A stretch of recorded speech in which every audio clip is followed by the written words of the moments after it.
আসসালামু আলাইকুম সি ইউনিটের ভাই বোনেরা, কেমন আছো তোমরা? অ্যাডমিশন সিজন তো শুরু হয়ে গেল এবং সি ইউনিটের একটা পরীক্ষার্থী হিসেবে তোমার যেসব বিশ্ববিদ্যালয়গুলোতে অবশ্যই পরীক্ষা দেওয়া দরকার, আজকে আমরা সেই সব বিশ্ববিদ্যালয় প্রশ্ন প্যাটার্ন নিয়ে আলোচনা করব। কত মার্কস থাকে, কি থাকে, পাস মার্ক কত, এবং এই প্রশ্ন প্যাটার্ন যদি সম্পর্কে তুমি আগে থেকে না জেনে থাকো তুমি কিন্তু সঠিকভাবে প্রিপারেশন নিতে পারবে না। তাই এই জন্য আলাদা প্রত্যেকটা বিশ্ববিদ্যালয়ের প্রশ্ন প্যাটার্ন সম্পর্কে তোমার আগে থেকে জেনে থাকা দরকার, যাতে প্রত্যেকটা অধ্যায়কে তুমি এক এক বিশ্ববিদ্যালয়ের জন্য কিভাবে প্রশ্ন হয় সেভাবে পড়তে পারো। তো আমার নাম রাকিবুল হাসান রিমন, বর্তমানে পড়াশোনা করছি ঢাকা বিশ্ববিদ্যালয়ের ম্যানেজমেন্ট ডিপার্টমেন্টে। চলো শুরু করি। প্রথমে হচ্ছে ঢাকা ইউনিভার্সিটি। ঢাকা ইউনিভার্সিটির সি ইউনিট হচ্ছে আমাদের জন্য, আমাদের ব্যবসায় শিক্ষার্থীদের জন্য, এবং পরীক্ষা হয় 1 ঘন্টা 30 মিনিটে, ঠিক আছে? এবং শুধু একমাত্র ঢাকা ইউনিভার্সিটিতেই এমসিকিউ এবং রিটেন, অর্থাৎ রিটেনেও পরীক্ষা হয় এখানে, শুধু এমসিকিউ না রিটেনও থাকে। তো শুরু করি। এমসিকিউর জন্য তোমার থাকবে 60 মার্কস এবং সময় থাকবে 45 মিনিট, ঠিক আছে? এবং প্রথমে বাংলাতে হচ্ছে 12 মার্কস থাকবে, ইংরেজিতে 12, হিসাব বিজ্ঞানে 12, ব্যবসায় সংগঠন ও ব্যবস্থাপনাতে 12, এবং উৎপাদন ব্যবস্থাপনা ও বিপণন অথবা ফিন্যান্স ব্যাংকিং ও বিমা থেকে 12টা। এখানে মনে রাখতে হবে প্রত্যেকটারই মানে 12টা করে, মানে প্রত্যেকটা প্রশ্নের মান হচ্ছে 1, এবং 12টা প্রশ্ন থাকবে, 12 মার্কস। উৎপাদন, এখানে একটা বিষয় যে উৎপাদন ব্যবস্থাপনা বিপণন অথবা ফিন্যান্স ও ব্যাংকিং, অর্থাৎ এই 4টা আনসার করা মাস্ট। আর এই পঞ্চমটাতে তুমি উৎপাদন ব্যবস্থাপনা বিপণন অথবা ফিন্যান্স ও ব্যাংকিং থেকে যে কোনো একটা উত্তর করতে পারো। এখন একটা জিনিস মনে রাখবা, যে এখানে কোনো বাধ্যতামূলক নাই যে তোমার এইচএসসিতে এই সাবজেক্ট থেকে দুইটা থেকে যে কোনো একটা থাকতে হবে বা দুইটাই থাকতে হবে, এরকম কোনো বাধ্যবাধকতা নেই। অনেক কলেজে আসলে এই দুইটা সাবজেক্টই থাকে না, অন্যান্য সাবজেক্ট পড়ে তারা। তাই এটা কোনো ম্যাটার করবে না। তুমি যদি এইচএসসিতে মার্কেটিং পড়ে থাকো, এখন যদি চাও যে ফিন্যান্স আনসার করবা, তুমি করতে পারো, বা তোমার ফিন্যান্স ছিল এখন মার্কেটিং চাও, করতে পারবা। এখানে কোনো বাধ্যবাধকতা নাই। তাই তোমার যেই সাবজেক্টটাতে তুমি মনে করো যে হ্যাঁ আমি ভালো করতে পারবো বা আমার জন্য উচিত হবে, তুমি এই সাবজেক্টটাকে চুজ করে নিবা, ঠিক আছে? এই গেল এমসিকিউ পার্ট। এমসিকিউর জন্য 45 মিনিট থাকবে, কিন্তু মার্কস 60। এরপর রিটেন 40 মার্কস এবং 45 মিনিটস। এখানে কি কি থাকবে দেখো। বাংলা থেকে ইংরেজি অনুবাদ 4 মার্ক, ঠিক আছে? বাংলা থেকে ইংরেজি অনুবাদ থাকবে 4 মার্কের, ইংরেজি থেকে আবার বাংলা অনুবাদ থাকবে 4 মার্কের। অর্থাৎ এগুলো হচ্ছে ট্রান্সলেশন করা, বাংলা দেওয়া থাকবে, ইংরেজিতে তুমি ট্রান্সলেট করবা, ইংরেজি দেওয়া থাকলে বাংলাতে এটার অর্থ কি এটা তুমি ট্রান্সলেট করবা। এরপরে এই দুইটা তৃতীয় চতুর্থ ভুল সংশোধন, ঠিক আছে, অথবা সেন্টেন্স কারেকশন। বাংলাতে 4টা এর মানে 4 মার্কের জন্য দেওয়া থাকবে। তো এরকম 4টা সেন্টেন্স দেওয়া থাকতে পারে, এই 4টার তোমার ভুল সংশোধন করতে হবে, যে এগুলাতে কী কী ভুল আছে। ইংরেজিতে এরকম 4টা দেওয়া থাকবে সেন্টেন্স, এই 4টা থেকে তোমার ভুল বের করতে হবে, ওই সেন্টেন্সটাতে কোন জায়গাটাতে জাস্ট ভুল হয়েছে ওই ভুলগুলো তোমার শুধরে দিতে হবে, বা ঠিক করে সেন্টেন্সটাকে লিখে দিতে হবে, ঠিক আছে? এরপর হচ্ছে হিসাব বিজ্ঞানে থাকবে 8 মার্ক, ব্যবসায় সংগঠন ব্যবস্থাপনায় থাকবে 8 মার্ক, উৎপাদন ব্যবস্থাপনা ও বিপণন অথবা ফিন্যান্স ও ব্যাংকিং ও বিমা থেকে 8 মার্ক থাকবে। মনে রাখার বিষয়, এমসিকিউতে যদি তুমি উৎপাদন ব্যবস্থাপনা ও বিপণন আনসার করে থাকো, এখানে রিটেনেও কিন্তু উৎপাদন ব্যবস্থাপনা ও বিপণন আনসার করতে হবে। তুমি কিন্তু চাইলে এখানে আরেকটা সাবজেক্ট আনসার করতে পারবে না, ঠিক আছে? এটা মনে রাখবা। আর এই যে অনুবাদের ক্ষেত্রে একটা জিনিস বলবো কি, এখানে যে 4 মার্ক দেওয়া আছে, গত বছর 23-24 সেশনে 4টার জন্য আসলে 8টা কোশ্চেন দেওয়া ছিল, মানে 8টা কোশ্চেন ছিল, মানে প্রত্যেকটা হাফ করেছিল। কিন্তু এই বছর আসলে কি হলো, এই দোনোটার জন্য 4টার আসলে শুধু 4টা প্রশ্ন দিছে, এর বেশি না। তাই তোমার কিন্তু এগুলো সম্বন্ধে ভালো দক্ষতা রাখতে হবে, কারণ প্রশ্ন বেশি হলে সময় বেশি লাগতে পারে উত্তর করতে, আর প্রশ্ন কম হলে তোমার জন্যই ভালো, ঠিক আছে? এই জিনিসটা জানা রাখলাম যে এখানে 4টার জন্য 8টা প্রশ্ন থাকতে পারে দোনোটা আইটেমে, অথবা 4টা থাকতে পারে, কিন্তু এগুলোতে আসলে 4টা করেই ছিল সবসময়। আর এই যে হিসাব বিজ্ঞান বা হিসাব মানে তোমার এই গ্রুপের এই 3টা সাবজেক্টে 8টা করে প্রশ্ন দেওয়া থাকবে, ঠিক আছে? 8টা করে প্রশ্ন দেওয়া থাকবে, প্রত্যেকটা প্রশ্নের মান 8 করে। এই বছর একটা বিষয় যেটা ঘটেছে, যে ব্যবসায় সংগঠন ও ব্যবস্থাপনার প্রশ্নগুলো আসলে তুমি যদি আগের বছরের মানে 23-24 সেশন থেকে শুরু করে আগের বছরগুলো দেখো, দেখবা যে এগুলোতে আসলে খুব ইজি প্রশ্ন আসতো, বা অনেক সহজে ধরে ফেলা যায়, উত্তর করা যায়, এরকম প্রশ্ন আসতো। কিন্তু এই বছর একটু টেকনিক্যাল কোশ্চেন আসছে, মানে বলতে ধরো একটু ব্যাখ্যা টাইপ প্রশ্ন করা হয়েছে, মানে একটু বেসিক থেকে তোমাকে ঝালিয়ে, মানে তুমি যাতে কাকে বলে টাইপ লেখো, বা এই দুইটা বিষয়ের সাথে এই দুইটা বিষয়ের কী পার্থক্য, মানে একটু বর্ণনামূলক টাইপ, এক কথায় প্রশ্নের উত্তর হলেও বা তারা সংক্ষিপ্ত প্রশ্ন বললেও আসলে একটু বড় টাইপেরই প্রশ্ন চলে এসেছিল। তাই তোমাকে পড়াশোনা যখন তুমি করবে ব্যবস্থাপনা মানে ব্যবসায় সংগঠন ব্যবস্থাপনার জন্য, তাই তুমি ওই টপিকটা জাস্ট এমসিকিউ মুখস্থ না, বা উত্তর শুধু মুখস্থ না, তুমি এটার পিছনে কারণগুলো যাতে তোমার মাথায় থাকে, তুমি যাতে মনে রাখতে পারো, এই জিনিসটা খেয়াল করবা। আর উৎপাদন ব্যবস্থাপনা বিপণন ক্ষেত্রেও সেম। দেখা গেল যে কাকে বলে জিজ্ঞেস করতে পারে বা বড় ধরনের প্রশ্ন আসতে পারে, তোমার একটু ব্যাখ্যা টাইপ উত্তর করা লাগতে পারে। আর যদি সহজ করে তাহলে জাস্ট এক লাইনের প্রশ্ন আসতে পারে যে এটার ফুল মিনিং কী, অথবা এটা জাস্ট কী, এরকম অনেক সহজ প্রশ্ন আসতে পারে। আর কিন্তু আবার বর্ণনামূলক আসতে পারে, তো এই জিনিসটা খেয়াল করতে হবে। আচ্ছা, এইবার আসি সবচেয়ে ইম্পর্টেন্ট, মানে ঠিক আছে এখন আমার পাস মার্ক কত লাগতে পারে, বা কোনটাতে কত পাস মার্ক, বা পাস মার্কের নিয়মটা কি, চলো এই বিষয়টা আলোচনা। আচ্ছা, এবার পাশের নিয়মগুলো নিয়ে আসি। যে ইংলিশে তোমাকে অবশ্যই অ্যাটলিস্ট 5 পেতে হবে, মানে তুমি যদি 5 না পাও তুমি ফেল। ইংলিশে অবশ্যই 5 অ্যাটলিস্ট পেতে হবে। এমসিকিউতে ওভারঅল 4-5টা বিষয়ের এমসিকিউতে মিলিয়ে ওভারঅল তোমার 24 মার্ক থাকতে হবে। এমসিকিউ অংশে পাস করতে হলে অ্যাটলিস্ট 24 থাকতে হবে। রিটেনে রিটেনে এই যেই পার্টগুলো আছে সবগুলো মিলিয়ে অবশ্যই অ্যাটলিস্ট 12 মার্ক তোমাকে থাকতে হবে। ঠিক আছে, 12 মার্ক থাকতে হবে। এবার একটা জিনিস দেখো, এমসিকিউর 12, রিটেন এমসিকিউর 24 আর রিটেনের 12 মিলে হয় কত, 36। কিন্তু ওভারঅল এমসিকিউ প্লাস রিটেন মিলিয়ে পাস মার্ক কিন্তু 36 না, পাস মার্ক হচ্ছে 40।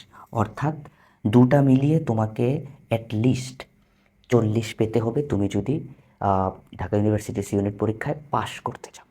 এখন একটা মজার বিষয় তোমাকে দেখাই, এটা হচ্ছে যে ঢাকা ইউনিভার্সিটি প্রতি বছর পরীক্ষা সি ইউনিটে হয়তো পরীক্ষা দেয় 40,000-এর মতো। এখন 40,000 জনের খাতা কি দেখা সম্ভব? এটা কি তোমার কাছে মনে হয় এটা কি সম্ভব? না। তাইলে এক্ষেত্রে তারা কি করবে, এমসিকিউ পাশের মেধা তালিকার মধ্য হতে আসন সংখ্যার ন্যূনতম 3 গুণের খাতা দেখবে। ভাইয়া কথাটা বুঝি নাই। কথাটা মানে হচ্ছে এমসিকিউতে যারা পাশ করবে তাদের একটা মেরিট লিস্ট তৈরি করবে। এই মেরিট লিস্টের আসন সংখ্যার মেরিট লিস্টের মধ্য থেকে আসন সংখ্যার ন্যূনতম 3 গুণ, অর্থাৎ ঢাকা ইউনিভার্সিটিতে জেনারেল স্টুডেন্টের সিট আছে 856, জেনারেল বলতে সাধারণ শিক্ষার্থী যাদের কোনো কোটা টোটা নেই, তাদের সিট আছে 856টা। এই 856-র 3 গুণ অর্থাৎ 2568। অর্থাৎ এমসিকিউ পাশকারীদের মধ্য হতে 2568 পর্যন্ত তারা যারা থাকবে তাদের অ্যাটলিস্ট তারা এতজনের খাতা শুধু দেখবে। ঠিক আছে, অর্থাৎ 2000 মানে এমসিকিউতে যারা পাশ করছে তাদের ভিতরে যাদের মেধা তালিকা 2568-র মধ্যে থাকবে বা 2068 পর্যন্ত যাবে, তাদেরই খাতা তারা ন্যূনতম অ্যাটলিস্ট কমসে কম তারা এতজনের খাতা দেখবে।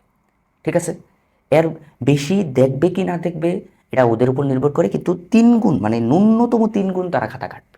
এর বেশি কাটবে কি না না কাটবে এটার কোনো সিউরিটি নেই। তাই তোমাকে এমসিকিউ এতটা ভালো করতে হবে যাতে 40,000 শিক্ষার্থীর মধ্যে হতে তুমি যেন 2568 জনের ভিতরে থাকতে পারো, এবং তোমার রিটেন খাতাটা যেন অবশ্যই অবশ্যই কাটা হয়।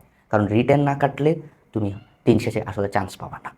আর একটা জিনিস আমি যেহেতু বর্তমান ঢাবিয়ান হিসেবে আমি তোমাকে বলতে চাই যে এমসিকিউর জন্য সময় যেমন দিবা রিটেনের জন্য তেমনই সময় দিবা। কারণ দুইটা পার্টি আসলে ইকুয়াল নাম্বার, মানে দুটোটার গুরুত্ব এত বেশি যে একটাতে ভালো করলে আরেকটাতে খারাপ করলে তুমি টিকবা না। ঢাকা ইউনিভার্সিটিতে তুমি যদি বলো ভাইয়া ন্যূনতম আমার কত পাওয়া লাগতে পারে, আমি বলতে পারি 87, 88 থেকে শুরু করে এর যত বেশি পাইতে পারো। ঢাকা ইউনিভার্সিটির প্রশ্নগুলো কিন্তু খুব বেসিক থেকে হয় এবং ইজি হয়। ঠিক আছে, কিছু পার্ট একটা দুটো পার্ট কঠিন হতে পারে, কিন্তু প্রায় প্রশ্নই সহজ থাকে। তাই ব্রেনটা ঠান্ডা করে তুমি যদি ভালো করে উত্তর করে আসতে পারো, আল্লাহর উপর ভরসা রাখো, ইনশাল্লাহ ভালো কিছু হবে। ওকে, এরপর আমরা যাব জাহাঙ্গীরনগর বিশ্ববিদ্যালয়। দুঃখিত, একটু আগে আমি ঢাকা ইউনিভার্সিটিতে একটা মিস করে গেছি যে ঢাকা ইউনিভার্সিটির সম্পূর্ণ পরীক্ষাটা কিন্তু 120 মার্কের হয়। এমসিকিউ রিটেন মিলে 100 মার্ক থাকে এবং জিপিএর উপর কিন্তু আলাদা করে 20 মার্ক থাকে। তাই জিপিএ মার্কটা কিন্তু খুবই ইম্পর্টেন্ট। এখন ঢাকা ইউনিভার্সিটি এই জিপিএর মার্কটা কীভাবে কাউন্ট করে? এই জিপিএ মার্কটা তারা কাউন্ট করে, দেখো যে এসএসসিতে তুমি যে জিপিএটা তুমি পেয়েছো সেই জিপিএর 2 গুণ করবে, এবং এইচএসসিতে তুমি যেই জিপিএটা পেয়েছো ওই জিপিএর 2 গুণ করবে। তো অর্থাৎ ধরো আমি এই দোনোটার যোগফল হবে এই 20 মার্ক হিসেবে আর কি তারা নেওয়ার চেষ্টা করবে। যেমন ধরো আমি এসএসসিতে পেয়েছি 3.5, ঠিক আছে, এটার 2 গুণ কত হয় 7। তো ধরো এইচএসসিতে পেয়েছি 4.5, এটার 2 গুণ কত 9। তো এই দোনোটার যোগফল হচ্ছে কত 16। অর্থাৎ আমার জিপিএতে তো 20 মার্ক নেওয়ার কথা, কিন্তু আমি আসলে এসএসসি আর এইচএসসির জিপিএর উপর ভিত্তি করে আমি পেয়েছি 16 মার্ক। এই 16 মার্ক আমার এমসিকিউ রিটেন যোগফলের সাথে এই 16 মার্কটাকেও অ্যাড করে তোমার মেইন মেধা তালিকা তৈরি করা হবে। আরেকটা গুরুত্বপূর্ণ যে বিষয়, নেগেটিভ মার্কিং। প্রতি কোশ্চেন একটা প্রশ্ন ভুলের জন্য তোমার 0.25 করে কাটা যাবে। তাই যতগুলো ভুল ততবার 0.25 করে তোমার আসলে নাম্বার কাটতে থাকবে, এবং যত বেশি তুমি আসলে নেগেটিভ মার্কিং খাবা তোমার র্যাঙ্ক ততই পিছিয়ে যাবে। তাই নেগেটিভ মার্কিং বিষয়টা খেয়াল রাখবা, যেই প্রশ্ন পারবা না চেষ্টা করবে আনসার না করতে, ঠিক আছে? না পারলে উল্টাপাল্টা দাগানোর দরকার নেই, এতে তোমার সঠিক হওয়ার কারণে যে নাম্বারটা বৃদ্ধি পাইছিল ওইটাকে সেই নেগেটিভ মার্কিংয়ের কারণে তুমি কিন্তু আরও মার্ক তোমার কমে যাবে। আচ্ছা, এবার আসি আমরা জাহাঙ্গীরনগরের প্রশ্ন প্যাটার্নে। জাহাঙ্গীরনগরের এক্সামটা আসলে হয় 80 মার্কের, 1 ঘন্টা সময় থাকে 80 মার্কের। 80 মার্ক না, আসলে এখানেও জিপিএর আসলে 20 মার্ক আলাদা করে ধরে, তাহলে আমরা 100 মার্কের পরীক্ষা তুলতে পারি। এখন 80 মার্কের পরীক্ষাতে যা আসে তা হচ্ছে বাংলাতে থাকে 20 মার্ক, হিসাব বিজ্ঞানে 20 মার্ক, ব্যবসায় সংগঠন ও ব্যবস্থাপনাতে থাকে 20 মার্ক, ইংরেজিতে 20 মার্ক। আমি বলবো কি, তোমার বাংলা, হিসাব বিজ্ঞান, এই ব্যবস্থাপনাটা তুমি যদি ভালো করে ঢাকা ইউনিভার্সিটির প্রিপারেশনটা নেও তাহলে তোমার এগুলো আসলে কাভার হয়ে যাবে। তো কিন্তু ইংরেজি পার্টটা আসলে তোমার ঢাকা ইউনিভার্সিটির মানে জাহাঙ্গীরনগরের জন্য কাভার হয়ে যাবে, এই তিনটা তুমি ঢাকা ইউনিভার্সিটির প্রিপারেশনে। কিন্তু ইংরেজিটা আসলে একটু কঠিন হয়। জাহাঙ্গীরনগরের ইংরেজিটা এত সহজ না। তুমি যদি প্রশ্ন প্যাটার্ন তো আর এটার বাইরে হয় না, কিন্তু আমি যেটা বলবো, তুমি বিগত সালের কিছু কোশ্চেন আছে বা ওইরকম যারা স্টুডেন্টরা পরীক্ষা দিচ্ছে তারা আসলে বলতে পারে যে কীরকম টাইপের প্রশ্ন হয়, তুমি ওইগুলো ঘাটাঘাটি করে এটার জন্য একটু কঠিনভাবে ইংরেজিটার জন্য প্রিপারেশন নেওয়ার চেষ্টা করবা। কারণ এই ইংরেজিটাই আসলে প্রায় অনেকের জন্য ডিসাইডিং ফ্যাক্টর হয়ে গেছে এবারের পরীক্ষাতে আসলে শিক্ষার্থীরা বলতেছিল ইংলিশ নাকি কঠিন হয়েছে, ঠিক আছে? আর জাহাঙ্গীরনগরে কিন্তু সিট খুবই কম, ছেলেদের জন্য 80টা, মেয়েদের জন্য 80টা। তাই কম্পিটিশন প্রতিটা মার্কের জন্য কেমন কম্পিটিশন হতো তুমি বুঝতেছো।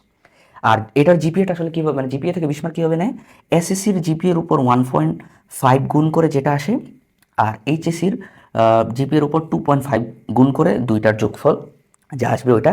আর জাহাঙ্গীরনগরে আসলে প্রতি এমসিকিউর এমসিকিউর জন্য নেগেটিভ মার্কিং আছে 0.20 করে, অর্থাৎ প্রতি 5টা ভুলে এখানে 1 নাম্বার কাটা যাবে। আর ঢাকা ইউনিভার্সিটিতে প্রতি 4টা ভুলে আসলে 1 নাম্বার কাটা যাবে, ঠিক আছে? আচ্ছা, এবার আমরা রাজশাহী বিশ্ববিদ্যালয়টা নিয়ে আলোচনা করি। তো রাজশাহী বিশ্ববিদ্যালয়টাতে একটু ইউনিকনেস আছে।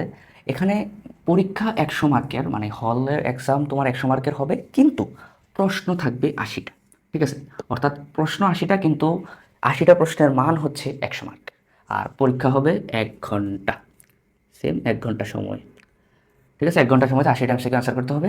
এখানে দেখো, বাংলাতে থাকবে 10 মার্ক, ইংরেজিতে 25 মার্ক, হিসাব বিজ্ঞানে 25, ব্যবসায় সংগঠন ও ব্যবস্থাপনাতে 25, উৎপাদন ব্যবস্থাপনা ও বিপণন মার্কেটিং অথবা ফিন্যান্স ব্যাংকিং ও বিমা থেকে যে কোনো একটা আনসার করতে হবে, মার্ক হচ্ছে 15।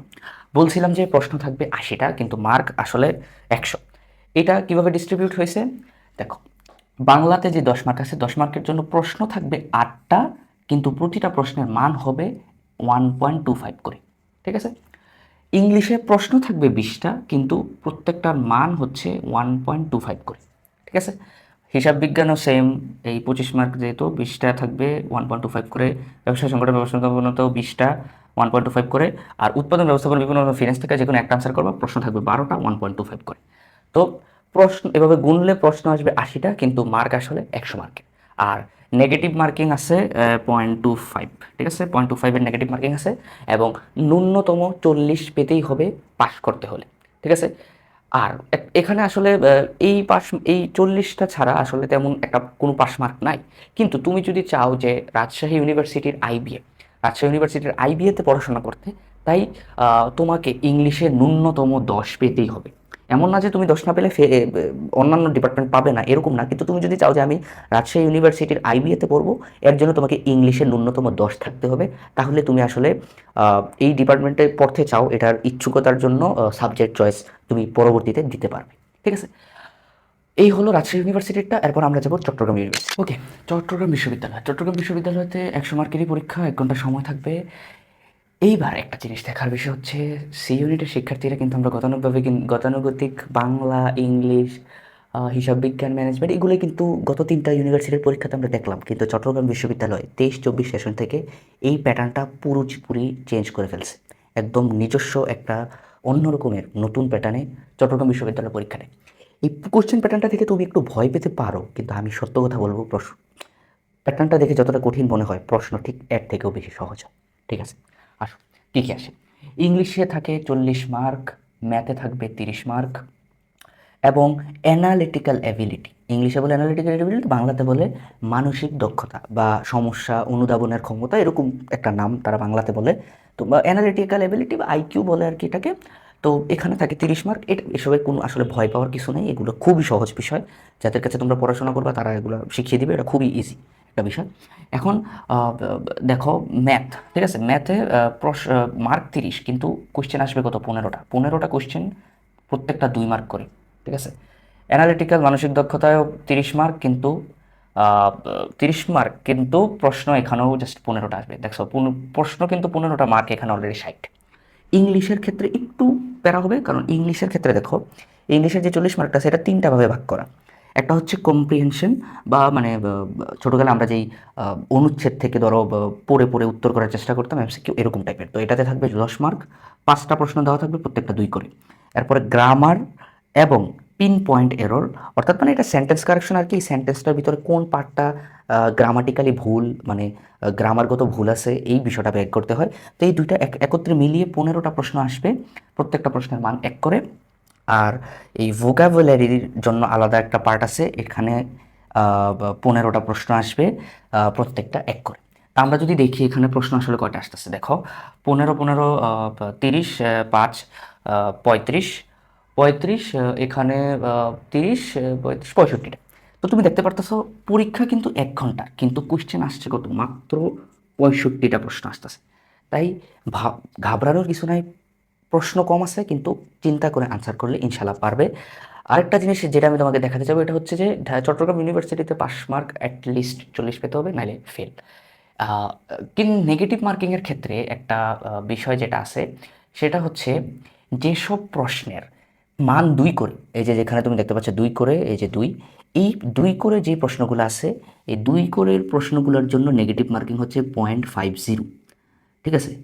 2 করে যে প্রশ্নগুলোর আছে এগুলোর জন্য প্রতি ভুলের জন্য নেগেটিভ মার্কিং খেতে হবে 0.50 করে। আর একেরগুলোর জন্য আসলে আছে সেই আগের মতোই 25 করে, ঠিক আছে। তাই এই জিনিসটা মনে রাখবা যে 2 নম্বরের প্রশ্নগুলোর জন্য 0.50 করে নেগেটিভ মার্কিং, আর 1 নম্বরের জন্য 0.25 করে। আচ্ছা, আরেকটা জিনিস খেয়াল করার আছে যে ওভারঅল পাস মার্ক কিন্তু 40, ঠিক আছে। ওভারঅল পাস করতে 40 লাগলেও তোমার প্রত্যেকটা সাবজেক্টের আলাদা আলাদা করে কিন্তু আবার একটা পাস মার্ক আছে। যেমন ইংলিশে তোমাকে ন্যূনতম 13 পেতেই হবে, ম্যাথে অ্যাটলিস্ট 10 পেতে হবে, অ্যানালিটিক্যাল অ্যাবিলিটি অথবা মানসিক দক্ষতা বা আইকিউ যেটাই বলো, এটাতেও ন্যূনতম তোমাকে 10 পেতে হবে। অর্থাৎ তুমি যদি কোনোটাতে ধরো খুবই ভালো করলা, তুমি অ্যানালিটিক্যালে 10 পাইলা না, ফেল। তুমি ম্যাথে খারাপ করছো, কিন্তু অন্য দুইটাতে একদম ফাটাই দিছো, ধরো এখানে 35 তুলছো, এখানে 25 তুলে ফেলছো, মানে একটা কঠিন একটা মার্ক তুলে ফেলছো, কিন্তু এখানে 10 তুলো নাই, ফেল। তাই এই ক্রাইটেরিয়াগুলো ফিল আপ করার পরে হয়তো কত হয়, 33 হয়, কিন্তু ওভারঅল আবার পাস পাস মার্ক কিন্তু 40। তাই এই জিনিসটা খেয়াল রাখতে হবে যে প্রত্যেকটার আলাদা আলাদা ইন্ডিভিজুয়ালি একটা পাস মার্ক আছে, ঠিক আছে।